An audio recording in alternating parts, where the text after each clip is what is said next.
There wasn't even any blood, Charlie said.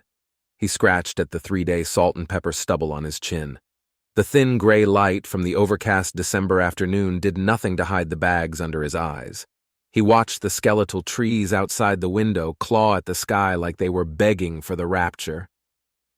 Just, Charlie said, just nothing.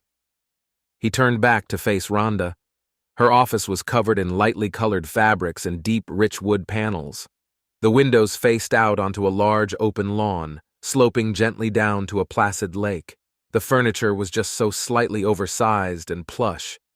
"Did you stay long?" Rhonda asked, her voice quiet and soothing.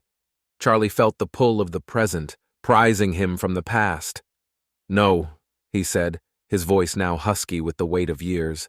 "Not long. A couple of hours, maybe. Enough to confirm the readings." Rhonda let the moment linger before speaking.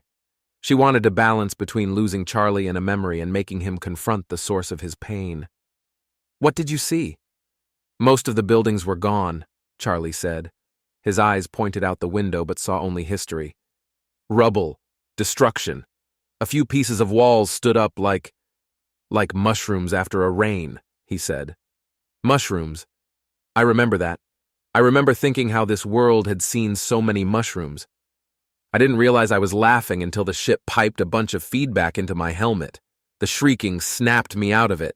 Rhonda nodded and let Charlie guide the conversation. "When they took us back up to the ship," Charlie said, "I was sweating and freezing and sick and goofy all at once. They held us in quarantine for 2 weeks. We circled that dead world the whole time. I knew it was impossible, but I'd swear I could see that planet right through the hull. I even saw it in my dreams." "How long was it until you were rescued?" Rhonda asked. "Oh, right. Well, we didn't see it as a rescue, you know," Charlie said. "We'd accomplished our mission and we were still alive. Getting home was going to be another 5 or 6 year project. We had to build another PLA, that's what we called it. What up, Playa? Petawatt Laser Array, PLA. The big one that launched us from Jupiter took almost 15 years to build, but we had a smaller portable version. It only had to fire once, so it was more half-assed." "These sessions aren't about the technology you took with you, Charlie," Rhonda said. "Yeah," he said. "I guess not. Anyway, that fancy ship showed up about 18 months later, I guess. We'd long since settled into a routine, spending 12 to 14 hours a day outside trying to get that damn laser up and running. I knew a guy down in engineering that had set up a still. What came out that thing was pretty much rocket fuel. Tasted like shit and burned like hell." Charlie looked back out across the field to the gray lake. "But that rocket fuel was the only thing that let me sleep worth a damn." He looked down at his feet. "A lot of guys hit up that still. Some of the brass, too. The ones that didn't know to turn a blind eye or risk a full-on mutiny." Charlie took a deep breath and raised his head to look at Rhonda. "That ship," he said. "That game for us, the libretto. Looked like something out of a dream. No engines, sparkling, clean lines. Not a right angle on the whole ship, just curves and swoops. We thought for sure some god aliens had come to judge us. We didn't even have time to spin up any missiles because it just popped out of whatever magic dimension it was in." Charlie turned away from Rhonda. "But it was humans," he said, hushed and slow. A human face popped up on the screen. The old man tried to talk to them, but they sounded odd. Like you half understood what they were trying to say before it slipped away. A couple of hours later, both ships had managed to piece together some part of the story. Charlie spun on his heel and crossed the room to Rhonda in 3 hard-pumping steps. "How old do I look?" His voice was louder now, echoing off the walls. Early 50s? Rhonda stammered, surprised by the speed of the change. "Early 50s? Yeah, I guess so," Charlie said, his voice dropping by the moment. He seemed to shrink in on himself. "I was born 1217 years ago," he said. He glanced back at the lake, in a place just about 20 miles from that lake. Rhonda studied what she could see of Charlie for any signs of violence. "Relativity," he said. "Every man that signed up for the mission knew the cost. We were leaving everything behind. We'd ride a laser beam faster than any human had ever gone before. Whether or not we saved it, we'd never see our world again. We might make it back to Earth, but it wouldn't be our Earth. She'd be older. Charlie slumped down into one of the overstuffed chairs and sat for a moment. That's why they only let men go. No chance of a kid being born if there's no women. They had a preference for unmarried and childless bachelors. Said it'd be less cruel that way. Maybe. I don't know.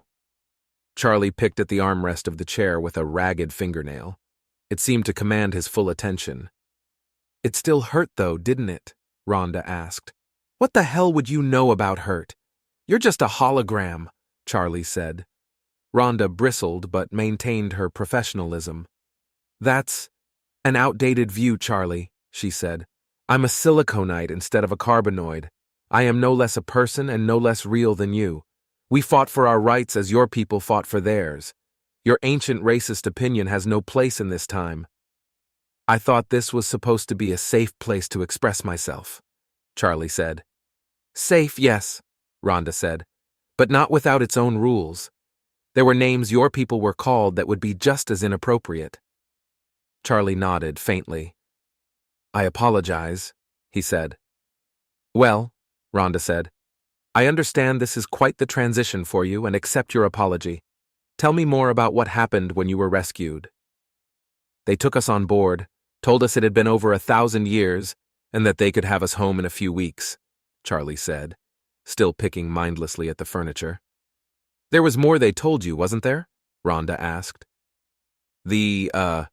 Charlie started before clearing his throat. The planet that Charlie found it difficult going. It's okay, Rhonda said. Take your time. The war had never come, Charlie said. The one attack on Earth was all that ever happened. And it wasn't even an attack, just some kind of random bad luck that had that cruiser crash into Europe. Wiped out 1 billion people without meaning to. We built the PLA and took the battle to them, and it wasn't even a war. We won, though. Boy, did we win. Rhonda watched as Charlie's eyes grew red, and he forced himself to not look up from his torn and bloody fingernails scraping at the twisted threads of the chair. We glassed 'em, Charlie choked out. Glassed the whole fucking planet. Killed everything that ever lived down there. Wasn't even a war, and we annihilated them. You ever seen a glass planet? Because I hadn't. Hell, I don't know if anyone has. It's god-awful. A whole world reduced to a charred little ball of shit. Even after decon, you can still smell the burning. In your hair, in your clothes, in your dreams. Men, women, and children all burned up. Never had a chance. Then that stupid fucking angel ship shows up and tells us it was for nothing. Even worse, you just slaughtered a species with their own history and stories and technology, wiped them out because of a misunderstanding. An accident. You're not heroes. You're the monsters from the dark. You're the ones that the civilized people should fear. You're the bad guy. Charlie stopped picking at the chair.